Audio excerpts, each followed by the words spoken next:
எல்லோர்க்கும் நினைத்தது போலே மன வாழ்க்கை வாய்த்திடாது.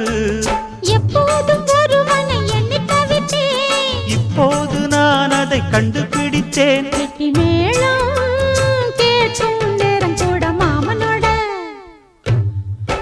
இந்த மாமனோட மனசு மல்லியப்பு போலே பொன்னானது. இந்த வண்ணமயில் அதனால் எண்ணியது போலே பூச்சூடுது. புத்தால கொடுமையும் கூடி வருது, சந்தோஷ நினப்பொரு கோடி வருது. சொல்ல வார்த்தை ஏதும் இல்லை மாமனோட. இந்த மாமனோட மனசு மல்லியப்பு போலே பொன்னானது. இந்த வண்ணமயில் அதனால் எண்ணியது போலே